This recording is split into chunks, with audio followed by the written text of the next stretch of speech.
Welcome to the Hawaii Health Data Warehouse's Coffee Break Monthly Webinar Series. I'm Julia Chosey, a public health epidemiologist with the Hawaii Health Data Warehouse, or HHDW. Today, we're going to be exploring the Pregnancy Risk Assessment Monitoring System, or PRAMS.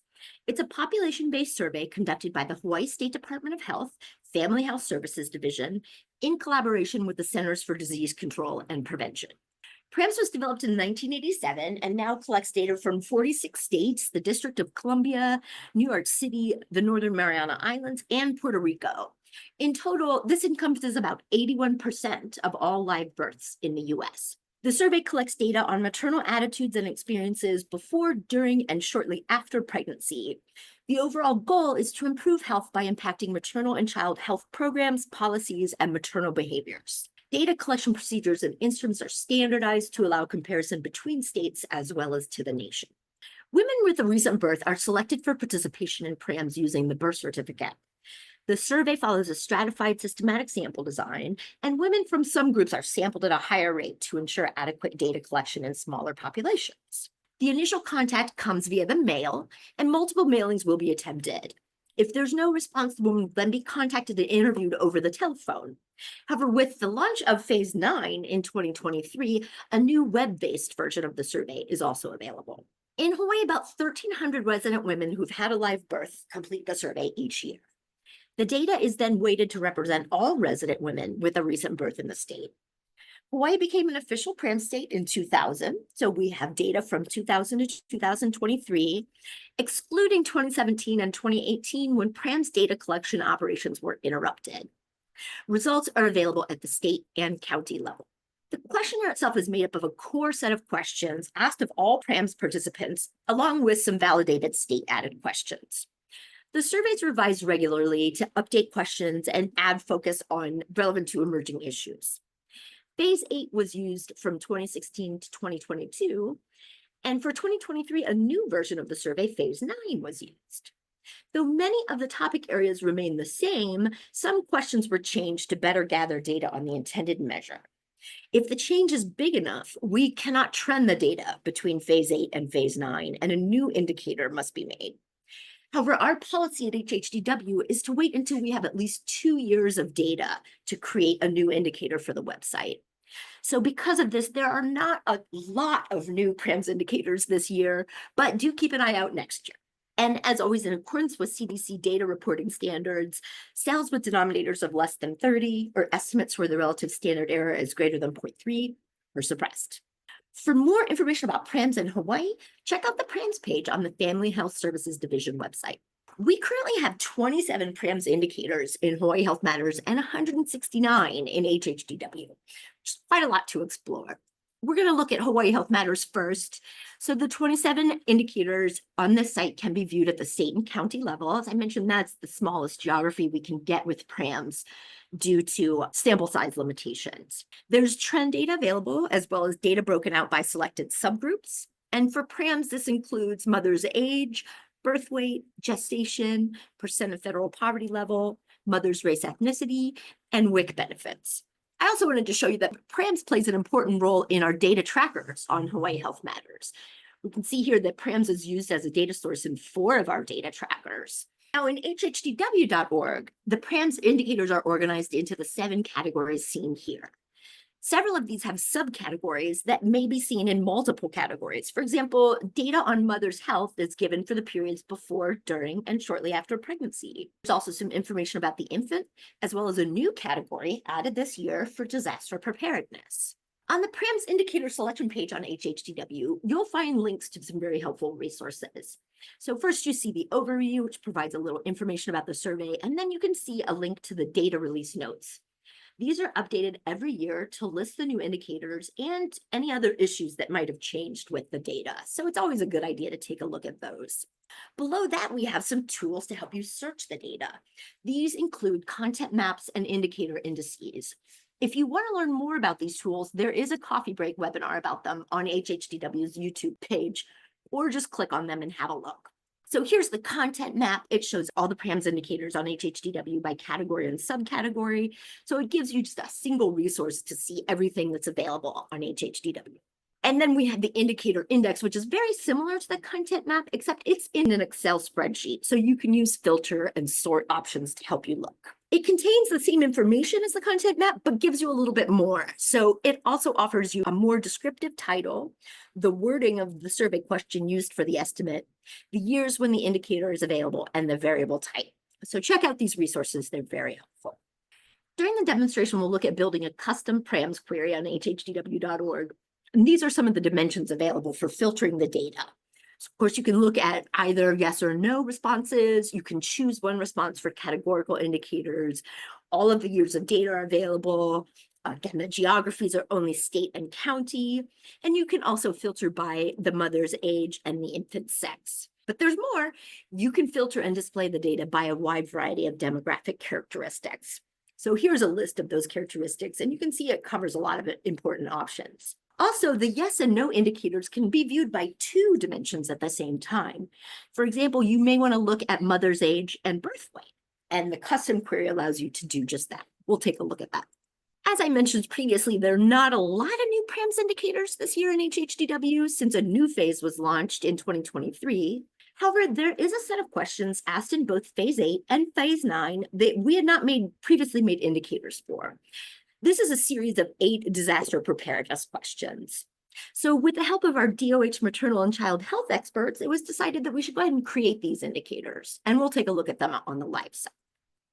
So we will start with Hawaii Health Matters. This is our homepage, and you can see we have featured content and data release notifications. So what we're going to do is actually go to the Find Data option here. So this has an option in the Community Dashboard, which is where you can search all of the indicators available on Hawaii Health Matters. You can do a keyword search. You can also search by the title of the indicator. You can filter by specific locations. And then the rest of these are links to the different trackers and dashboards that we have.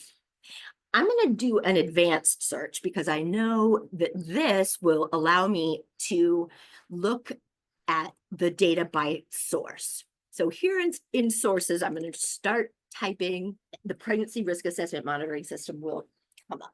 So now if we hit search, this will show us all of those 27 indicators from the pregnancy risk assessment monitoring system. So we can see here there's some family planning.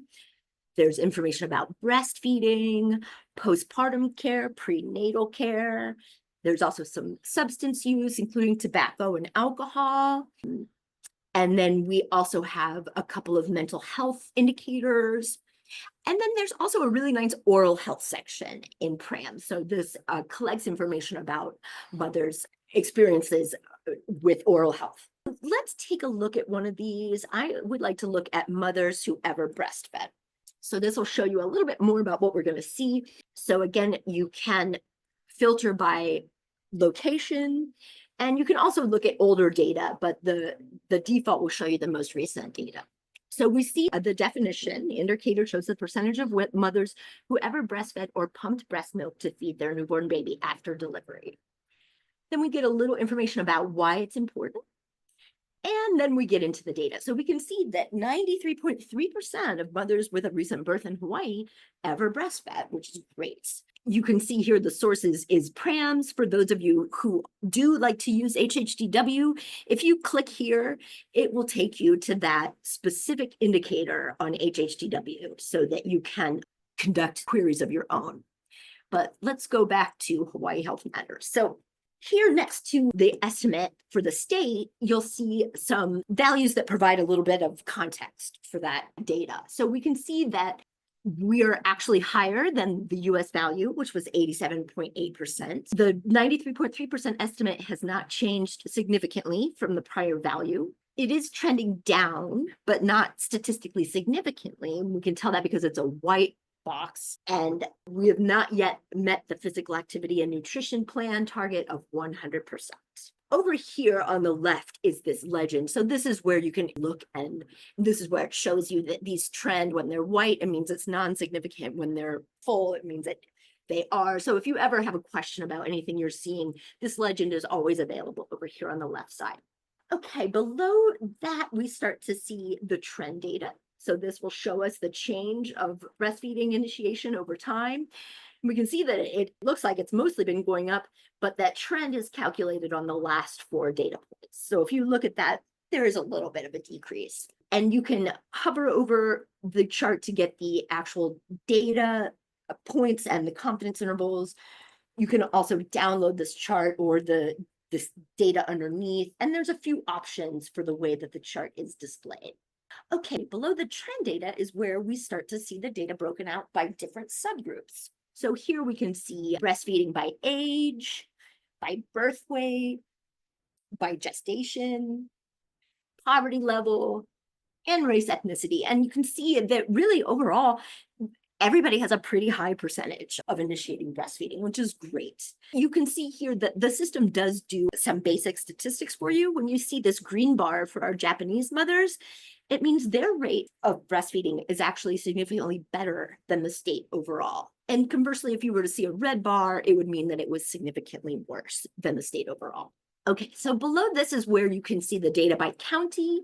As I mentioned, this data is available by geography. This data is available by state and county. So here you can see the system produces a nice map and a chart. It ranks the 4 major counties in Hawaii and also has a data table. So what we can see here is the color gradient is showing you the darker the color, the lower the percentage of women who ever initiated breastfeeding. So this is a great way to look at the data broken down by geography for the state. Okay, below that, there's a link to a little more information about PRAMs. And then we get into this related content. So this is another one of those great resources on Hawaii Health Matters, where when you're looking at an indicator, it will show you related content. So here we have other indicators, reports, data resources, fact sheets, plans, articles, maps, all sorts of things. So Hawaii Health Matters is a great place when you're starting to look at a measure because it can provide you with a lot of additional resources that can help you. Okay, let's switch over to HHDW. So here is our HHDW homepage. You can get to Hawaii Health Matters very easily from here. There's also a little information. We have some tutorial videos to help for new users. And again, our news and announcements and our coffee break registration. So come back later and register for July. We're going to look at the PRAMS data. So we're going to data sources and we'll click on PRAMS. And what we'll see here is the data source page. So this gives you, again, a little information about PRAMS, some information about the data release notes. And then we get to this table, which is very helpful. So this shows you by year how many women were surveyed. It gives you links to the actual survey and then links to the data release notes. So there's a lot of information, a lot of resources available from this table. This is also the page where if you wanted to do a record level data request, you could do that from here, or a report request, which would mean if you're looking for something and you can't find it or you're having trouble, you can put in a report request or just send us an email. Okay, but we want to look at where we can build a custom PRAMS report. So here is our indicator selection page. Again, we have a little overview. Here's where there are links to those resources. And then we see our 7 categories, including our new category, disaster preparedness. But before we get to that, let's look at, I was going to look at gestational diabetes. One of our registrants said they were interested in gestational diabetes. So let's go ahead and take a look at that. I'm looking at the state data right now, but you might have seen that the option to look at the county data was right there too. This is the default report for HHDW. It shows you the 3 most recent years of data for the state by year. So here we can see that there actually has been a change in the prevalence of gestational diabetes in Hawaii. In 2021, it was 10.8%. And here in 2023, it was 15.9%. And if you look at these confidence intervals, we'll have to check the data table, but oh, they do overlap a little. So actually, I can't say that they're statistically different, but they're pretty close. So that's one way of doing a little makeshift statistics, is looking at the confidence intervals. But here you can see, again, you can hover over the chart and get the data values. There's also a data table. So this gives you the estimate, the lower and upper 95% confidence intervals, the count, and the average annual estimated population. as well as a measure of statistical stability. And this can be exported to Excel. Below that, we have our technical notes. So here you can see the actual question that was used in the survey. It gives a little information about the weighting. There's also a suggested citation if you wanted to use any of this data for reports. And then a little more information about stability and the survey sample. Okay, but for those of you who know HHDW, know that the power of this system really comes from our ability to modify the query. So this is our query builder page, and it has 7 steps, which might seem a little overwhelming, but it's not. The first 6 are actually just filters. So this is where you can choose, do you want to look at the yes or no response? Which geographic area do you want to see? Which year? If you wanted to limit this to older mothers, you could do that here. There's also the infant sex, and again, those selected demographic characteristics. Step 7 is the one that you really need to pay attention to. So this is where you tell the system how you want to see the data. Right now, we're looking at it by year. But let's say we wanted to look at it by mother's age. Now what we're going to see is, again, the 3 most recent years of data. So if you only wanted to see 1 year, you could use that step in the query builder. Step 3 here, and you could just select 2023, but I'm going to leave it for all 3 years because it gives us a nice robust estimate. And we can see here that the prevalence of gestational diabetes definitely varies by age. You can see it's more prevalent in our older mothers. And again, you can get the actual data here. You'll notice that for one of these, at least for the youngest age group, it's very unstable. So you would need to be cautious using that estimate. But I did say that we could look at these data by 2 dimensions at the same time. So we're going back to our query builder. And this time, let's put in gestational age as our second dimension. So now what we're going to see is the prevalence of gestational diabetes by age and gestational age. And you can see, we're breaking it down into small groups now. So there is a lot of data that's suppressed because the sample size is just too small. But you can see here in early preterm and then full term, the difference in the prevalence of gestational diabetes by age. And again, you've got the data table, so you can see all of the values and the confidence intervals. And you'll notice here, again, we see some of that suppressed data because we are looking at some smaller sample sizes. Okay, let's look at one of the disaster preparedness indicators, and then we will jump into our activity. So let's look at emergency supplies in car, at work, or home. And these little question marks here, if you hover over it, will give you the question that's used in the survey. So that also helps you understand exactly what is being measured. So here again, we can see the percent of women with a recent live birth in Hawaii who had emergency supplies in their car, at work, or at home. And you can see it has gone down a little bit. Probably most people were very prepared during the pandemic, and maybe that's slacked off a little, but not significantly. So it looks like it's just decreased a little. And again, here is that question, the wording. So for this too, you could also look at the data by any different demographic or geographic interest. So I thought this might be interesting to look at by county. So here you can see the 4 major counties, and you can see there are some differences across the 4 counties based on mothers who have emergency supplies in their car, at work, or at home. And the other nice thing about looking at this by geography is that the system pulls up a map for you. And it's similar to Hawaii Health Matters in that it ranks the 4 counties and displays them in a color gradient to identify those with the lowest and highest prevalence of women with emergency supplies. Okay, let's jump back to our PowerPoint. Now I'm going to give you some time for some hands-on work. Take a few minutes and explore the 2023 PRAMS data in hhdw.org and Hawaii Health Matters and answer these questions. Okay, so let's just run through these real quick. So the first is, which county had the highest rate of women with depression before pregnancy in 2023? And this is for Hawaii Health Matters. So we will go here. You could use the search bar up here and just type in depression and it will pull up all the related ones. But we know that down here we have these mental health indicators. So this was depression before pregnancy. And it's asking for the county.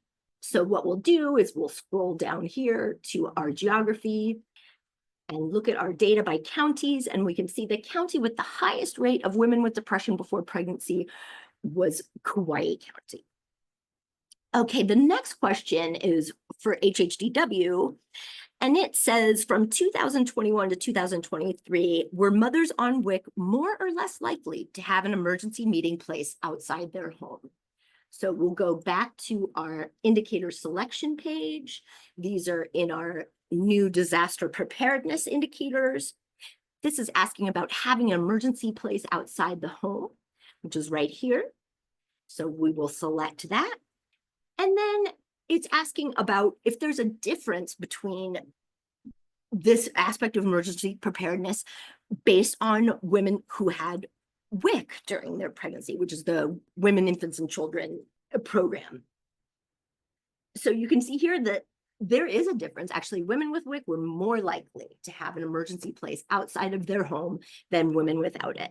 And the bonus question asks if this is significant. So again, we can check these confidence intervals, and you can see that the upper end here is 37.6 and the lower end here is 38.7. So those confidence intervals do not overlap, which means that that difference is significant.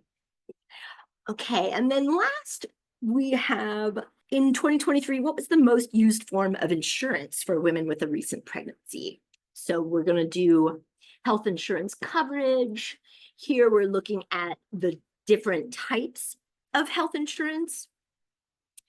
And this question asked just for 2023. So this is one of those where we're going to go in here and we're going to filter it just to show us the data for 2023. So we can see here, the most commonly used form of insurance was a Medicaid or Quest in 2023 with 40.8%. So again, thank you for joining us today. I do want to invite you to join us next month. On July 1st, we're going to be looking at how to make custom dashboards on Hawaii Health Matters. So please join us. And again, if you have any questions, please send us an email at profiles@hhdw.org. Thank you and enjoy the rest of your day.